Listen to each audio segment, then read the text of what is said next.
2021년 울산저널 밥TV입니다. 모두가 행복한 나라를 위해 소중한 한 표를 행사해야 하는 21대 총선을 앞두고 우리 지역 예비 후보자를 만나보는 릴레이 인터뷰 시작하겠습니다.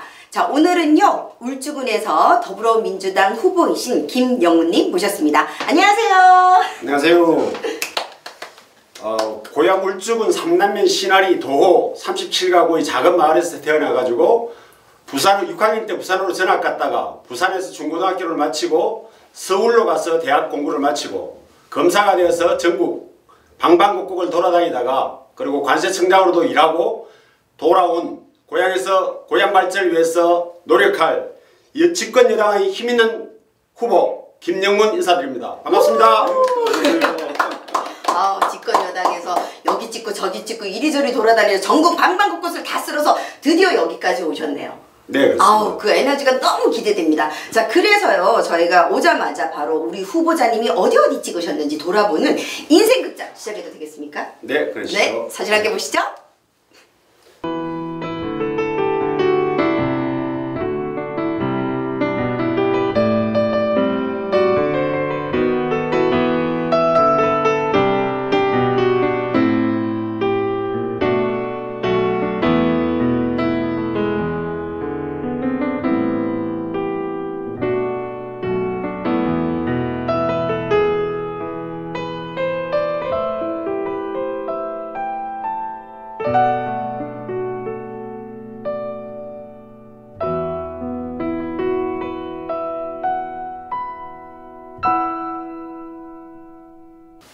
첫 번째 사진 제가 설명드리겠습니다.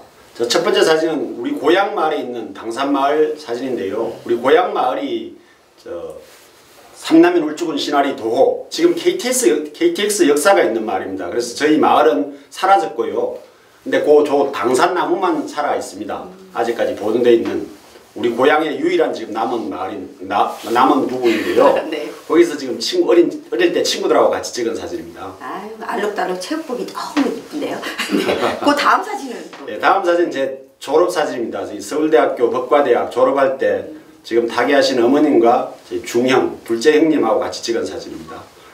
대학교 때 저게 서울대학교 그때 10동 모습인 것 같습니다. 저 이런 말씀 좀 외람되지만 공부 잘하긴 안 보이셨는데 어떻게 또 서울대 가셨어요? 에피소드 하나 소개해드릴까요? 네네. 제가 군을 가추샤로 갔었습니다. 가추샤가 논산훈련소에서 훈련 받으러 들어갔을 때 처음에 바로 혈액 채취를 합니다. 혈액 채취를 할 때 뭐 요게 한 명은 째고 한 명은 피 묻히고 한 명 검사하고 한 명 불러주고 그리고 바로 적는 난이 있는데 처음에 째는 사람이 네가 어떻게 가추샤 왔어?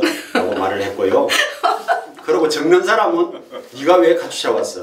무슨 말이냐면 적는 사람 바로 옆칸에 대학교란이 있었습니다. 그러니까 대학교란은 서울대학교 법과대학이라고 적혀 있으니까 한 사람은 생긴 거로는 그러니까 네가 어떻게 가추샤 왔어? 적는 사람은 네가 왜 가추샤 왔어? 그러니까 늘 들어오신 말씀이시네요, 후보님. 그렇습니다. 지금 긴장해 계시는데 제가 첫 뵌 모습이 굉장히 성격이 저보다 더 업이 되신 분이셨는데 갑자기 다운을 하셔서 제가 지금 이 톤을 맞추느라고 너무 힘이 들거든요. 한번 올려주십시오, 엔진. 알겠습니다. 네. 다음 사진 설명 부탁드릴게요. 다음 사진은 지금 제 처와 네. 지리산 올라갔던 사진입니다. 지리산 아마 장터목고 위에 고사목지대 거기 사진인데요.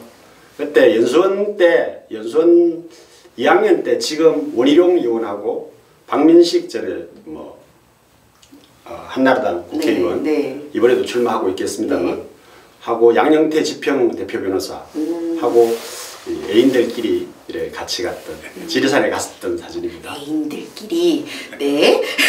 저희 또 이제 제복을 입으신 모습이 너무 멋있으세요. 좀 세 가지 사진은 어떤 건가요? 예, 제복 입었을 때 제가 관시청장 때 사진이고요. 관시청장 때 전국 관세인의 날 행사하면서 부산에서 행사하면서 그때 더러운 시범을 김동연 전 재경부 장관, 경제부총리 지금 현재 제 후원 회장이시기도 합니다. 그 경제부총리님이 더러운 시범을 운영을 해보는 그런 사진입니다. 아유 정말 진짜 이것저것 다 찍으셨네요. 이렇게 말로만 찍는 게 아니라 투표로도 이렇게 찍어주는 좋은 결과가 있기를 바라. 저를 꼭 찍어주시면 바라겠습니다. 부탁드리겠습니다. 자, 그렇다면 이제 본격적으로 21대 국회의원 출마 이유를 간략하게 설명해 주십시오. 예, 제가 출마한 이유는 저는 정치는 다른 사람들의 삶을 좀 더 좋게 만드는 데서 행복을 느끼는 사람들이 정치를 해야 된다고 생각합니다.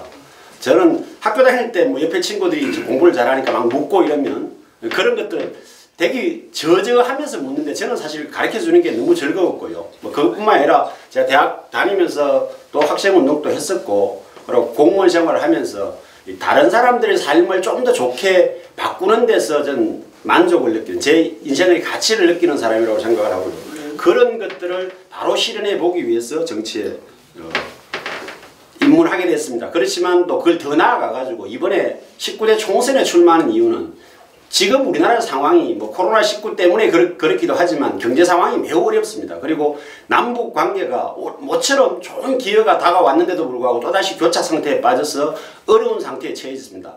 이때 대통령님을 중심으로 단합된 모습을 보여야 이 위기를 극복하고 또 통일의 기운도 만들어 나갈 수 있다고 생각을 하기 때문에 그런데 일조를 하고자 제가 출마하게 됐습니다. 또 하나 더 말씀드리자면 제 고향 울산, 울주 이 부분이 우리나라의 경제 수도로서 매우 중요한 위치를 차지해 왔는데 지금 현재 매우 어렵습니다. 이때 저같이 경험 있고 능력 있고 또 힘 있는 즉 뭐 제가 함부로 말씀드리는 게 아니고 제 검사로서의 경험 그리고 행정부 공무원으로서의 경험 뭐 이런 그리고 청와대나 국회 그리고 행정부에 많은 인맥을 가지고 있는 이런 사람들이 들어와서 울산 울주를 발전시킬 필요가 있다 이런 생각에서 고향 울산 울주에 헌신하고자 출마하게 됐습니다. 와 정말 경험, 능력, 힘 이렇게 당당하기가 어려운데요. 정말 우리 후보자님께서 강하게 외치시는 만큼 좋은 결과 있었으면 좋겠습니다. 감사합니다. 만약 네. 정말 저희가 잘해서 4월 15일 수요일이더라고요. 네. 네. 21대 총선 울산 울주군 김영문 후보 당선이라고 한다면 정말 빨리 해보고 싶은 전국적인 정책 하나와 그리고 지역을 위한 정책 하나가 있으면 설명해 주십시오. 예, 제가 관세청장을 하면서 관세청장이 경제부처 그러니까 재경부 산하에 있는데요. 경제에 대해서 관심을 많이 가졌습니다. 그래서 제가 작년에 19년도에 저희 관세청 회의를 하면서 중소기업 활력 지원이라는 팻말을 내걸고 회의도 하고 했고요. 그래서 경제에 관심을 가졌는데 특히 관세청이 수출입 물류를 컨트롤하는 그런 기구다 보니까 수출 촉진에 대해서 관심을 많이 가졌습니다. 제가 작년에 사실은 그 범정부 수출 촉진 기구를 만들자라고 제안까지 했었는데요. 내용을 간단하게 설명을 드리자면 일단 수출을 하려고 그러면 지금 그 어떤 물건을 어느 나라에 판매할 수 있을까 이런 부분들이 매우 중요하다고 생각합니다. 그것들을 지금 코트라에서 많이 지원을 해주고 있는데 코트라보다 차라리 외교 공간에서 그 수출 판매할 때를 좀 찾아서 알려준다면 좋지 않을까. 그래서 외교 공간이 수출 촉진의 최첨병이 되는 그런 시스템. 그리고 국내에서는 사실은 우리나라 수출 지원 제도가 중소기업 측에서 하는 중소기업 지금 중소기업부에서 하는 제도만 해도 500개가 넘습니다. 바꾸고 말하면 일반 기업들은 그 제도들을 다 할 수가 없다는 거죠. 중소기업부에서 500개가 넘고 관세청도 몇십 개가 되고 중진공에서도 얼마가 있고 무역도 다른 또 금융기관에서도 몇 개가 있고 여러 수백 개가 넘는 이 지원책을 일반 기업들은 알 수가 없죠. 그래서 이 부분들을 지자체를 중심으로 통합을 해서 그 맞춤형 서비스를 해주는 요 두 개 제외 공간에서는 그 수출 촉진 어디를 수출할 수 있는지 그런 거를 알려주고 또 요 국내에서는 개별 맞춤형 지원을 해주는 이거를 묶는 시스템을 만들자. 그 시스템을 산자부나 코트라 중심으로 하고 모든 기관들이 참여하는 그런 기구를 만들자고 제가 제안을 했었고요. 그게 사실은 경제수석하고도 이야기가 좀 되고 있었는데 작년 일본의 화이트리스트 규제 그게 닥치면서 좀 유야무야 돼버린 그런 게 있었습니다. 제가 다시 이 정부 일을 하게 된다면 국회에 가서 그 부분들을 좀 추동해서 우리나라 수출을 촉진시키는 그런 일들을 해보고 싶습니다. 지역민을 위한 행정은 없나요? 예, 지금 코로나19로 우리 울산에서도 확진자가 많이 생기고 많이 어려워하고 있는 실정인데요.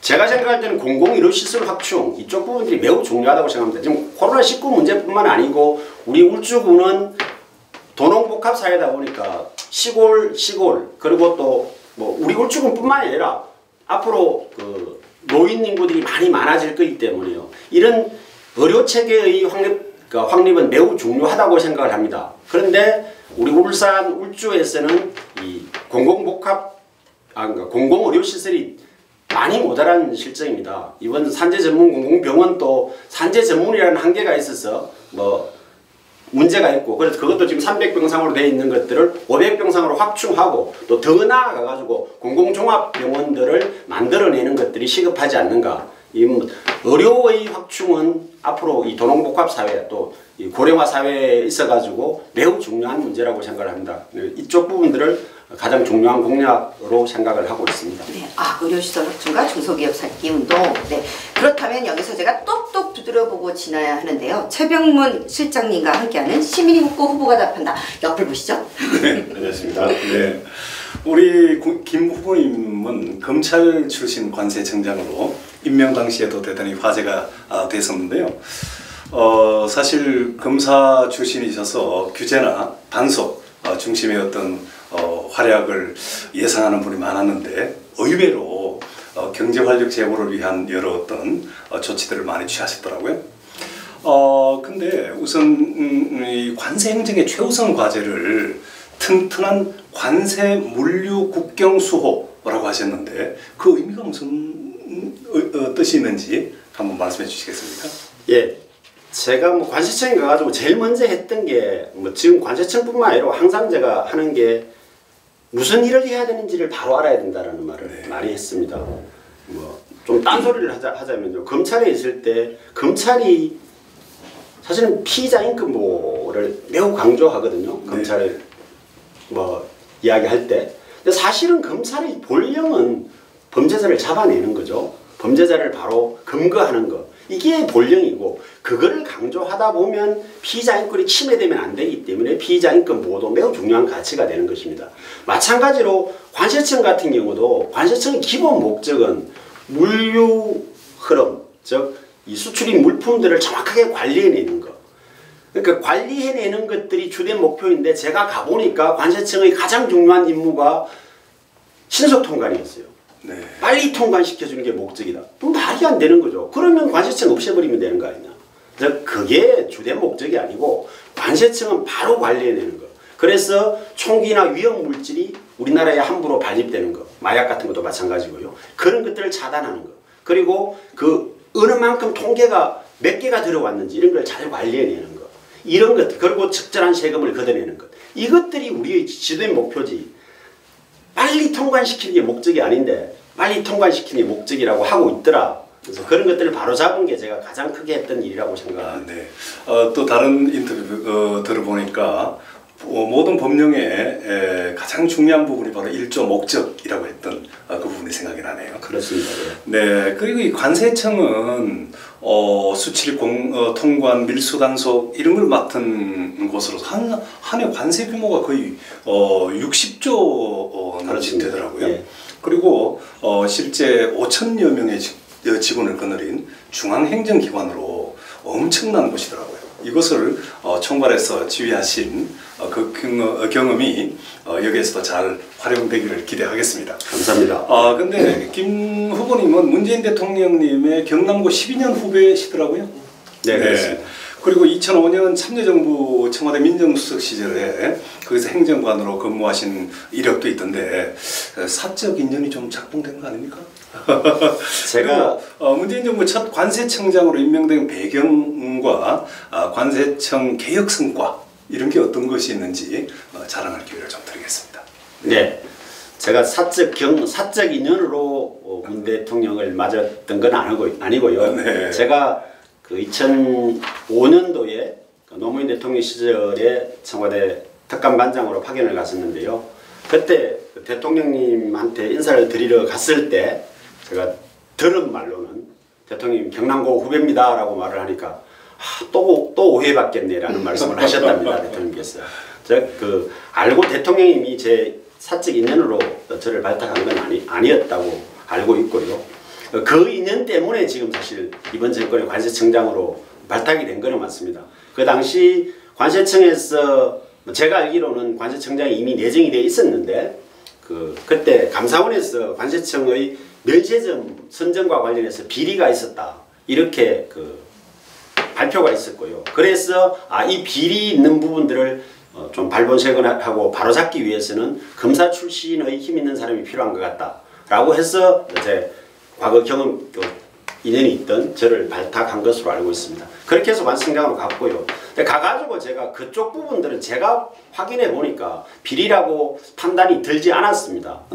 실수였던 거지 비리는 아니라고 생각을 해서 저 면세점 선정과 관련해서는 전 다른 조치를 취한 건 아니고요. 아까 말씀드렸듯이 관세청이 해야 되는 일이 무엇인가 라는 측면들을 다시 점검하면서 관세청이 해야 될 거를 꾸준히 제가 바꾸어 나갔고요. 그 중에서 가장 컸던 것이 사실은 관세청 직원들한테 물으면 CPM 폐지라고 합니다. CPM이 관세 평가 시스템, 관세청 직원들을 평가하는 시스템 CPM이라고 그랬는데요. 그걸 제가 과감히 폐지했습니다. 그 당시 관세청에서는 항상 정부 업무 평가에서 1위를 달성했습니다. 그러니까 CPM이라는 게 그 CPM, 즉 평가 시스템을 매우 정교하게 짜놔가지고 모든 관세 행정을 전부 다 점수화시켜서 이 점수를 끌어올리다 보니까 항상 평가에서 1등을 했습니다.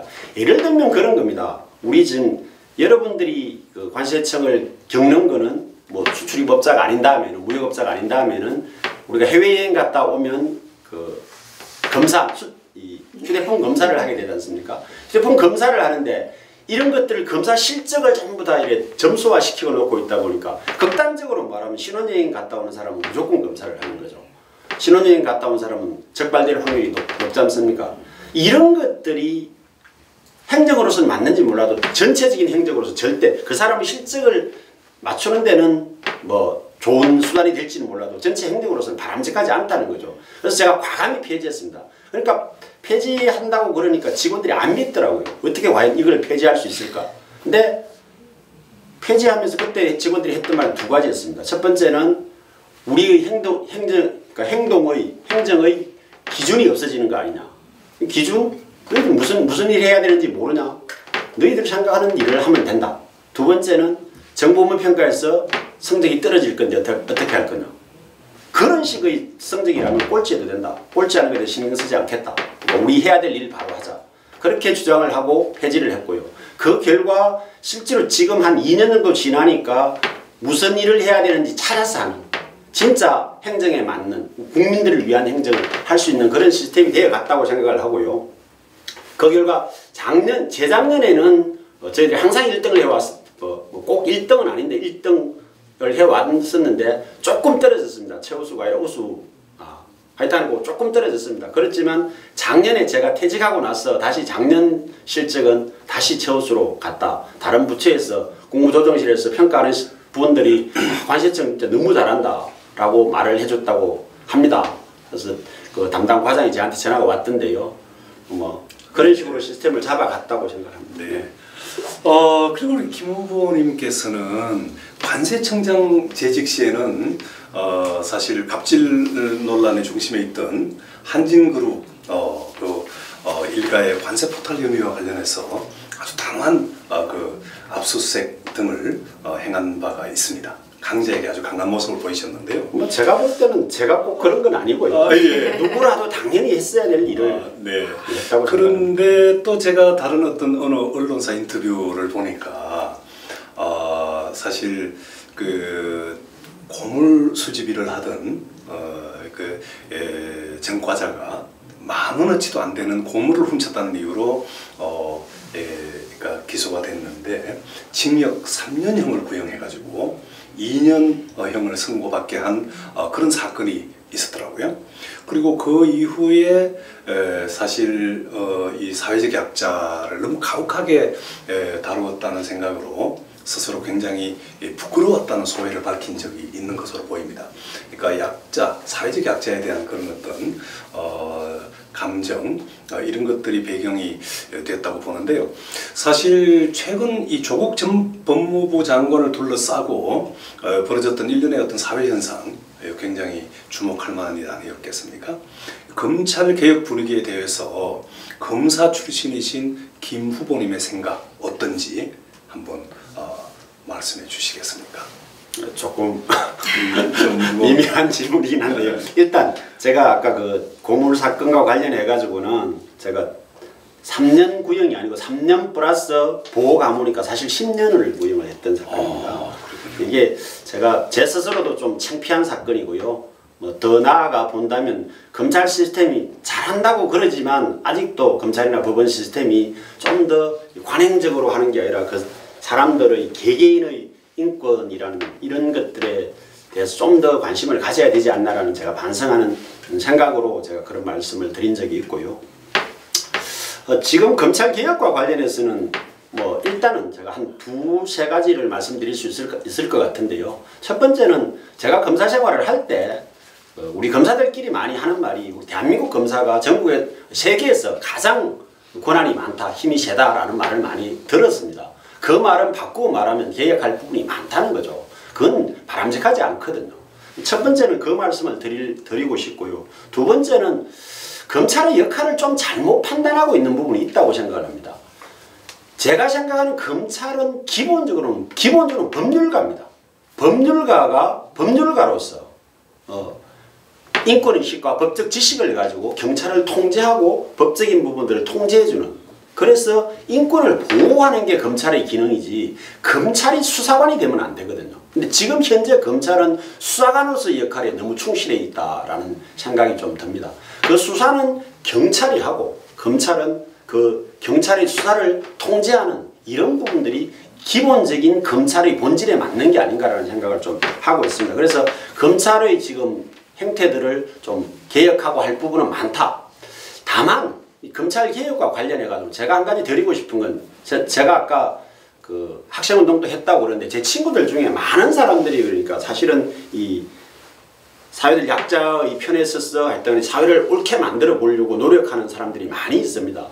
그 친구들하고 또 검찰의 입장. 그러니까 이 지금 그 친구들 사회운동을 하는 사람들은 많은 분들이 검찰을 권력의 개, 정권의 신여 이런 식으로 하면서 욕을 하거든요. 근데 또 검찰 제 친구들은 그런 사람들을 정치를 하려고 그냥 경력을 잡는 사람들 이런 식으로 바라보고 말하는 경우가 많다는 거죠. 그러니까 서로가 서로의 불신입니다. 제가 볼 때는. 저는 그 친구들을 사회운동을 하는 친구들도 존경하고요. 그리고 묵묵히 우리 검사들이 하는 일도 분명히 밤새 가면서 일하거든요. 그 사람들 권력의 개라고 함부로 말할 수 없습니다. 진짜 그게 옳다는 확신을 가지고 사회의 질서를 유지한다는 생각을 가지고 밤새도록 일하는 사람들이라는 거. 그래서 그런 측면들, 그 사람들이 어떤 사람들인가를 좀 더 보면서 좀 더 냉정하게 본질적인 부분들 하나하나 짚어나가는 그런 계획이 되어 나가야 되지 않을까라는 생각을 좀 가지고 있습니다. 네. 네, 정말 좋은 말씀 많이 들었고요. 제가 인상 깊었던 건 모든 것의 분위기를 새롭게 만들어주신 아주 클린한 분이시라는 걸 느낄 수 있었습니다. 맞습니다. 자, 그래서 마지막으로요. 저희 지역민들을 위해서 지역민들께 지지호소 발언 부탁드릴게요. 예, 울주군은 23만여 명의 인구와 서울의 1.2배가 되는 면적을 가지고 있고 또 한 1,500여 개의 기업들을 가지고 있는 전국 최고의 경쟁력을 가진 곳입니다. 일반적인 행정군과는 확연히 다른 발전 가능성을 가지고 있다는 거죠. 두 대통령과 함께 일한 국정 경험, 그리고 관세청장으로서 일하면서 쌓은 경제적, 국제적 감각, 그리고 강력한 추진력으로 울산 경제의 제도약을 위한 큰 그림을 그리고 구체화시켜 나가겠습니다. 집권여당의 힘있는 국회의원으로서 정부의 지역균형 발전이라는 큰 그림과 함께 울주 발전을 확실히 이루어내겠습니다. 그냥 일반적인 군이 아니라 울주군을 대한민국 특별군으로 만들어내겠습니다. 힘있는 후보 김영문 꼭 찍어주시길 부탁드리겠습니다. 감사합니다. 네. 끝까지 힘이 함께하는 아주 좋은 자리였습니다. 네, 모든 시민을 위한 효과적인 정책이 실현되는 그날까지 저희 밥TV는 함께하겠습니다. 안녕히 계세요.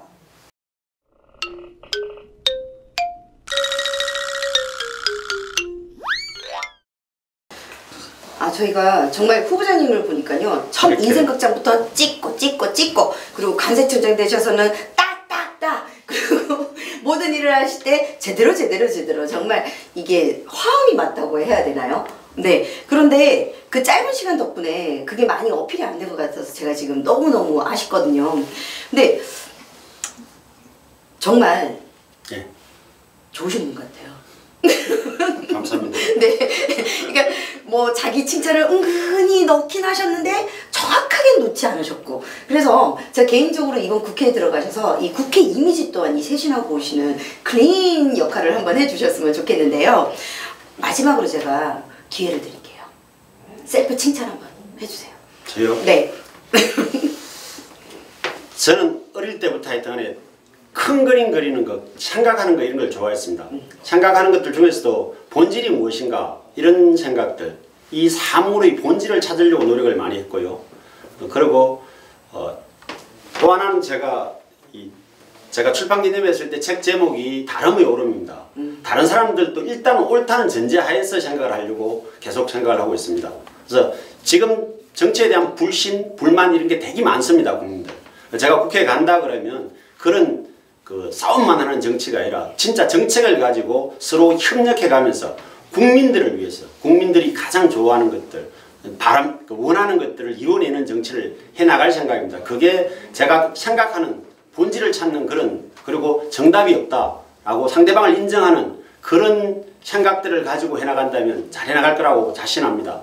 저를 한번 지켜봐 주시고요. 믿어주십시오. 네. 믿어달라는 말은 제가 안 합니다. 네. 제가 찍어주십시오. 예. 이렇게 하셔야죠. 네. 찍어주십시오. 네. 예. 조금 더 말씀드리면 네. 제가 진짜 기억났던 노무현 대통령님이 아마 그 권기술 의원님 그 개소식이었을 겁니다. 그때 다른 분들은 전부 다 그 이기택 그때 김광일 이런 분들은 나와가지고 권기술 후보 믿을 만한 사람입니다. 여러분 믿어주십시오라고 했는데 노무현 대통령이 제일 마지막에 등장하셨습니다. 그때 모든 선배님들 다 저 존경합니다. 그리고 권기술 후보 정말 저도 믿습니다. 그렇지만 여러분들 국회의원 믿으면 안 됩니다. 절대 믿지 마십시오. 왜 국회의원을 믿습니까? 국회의원들 믿지 마시고 끝까지 두루 부릅뜨고 지켜봐 주십시오. 라고 말씀하셨거든요.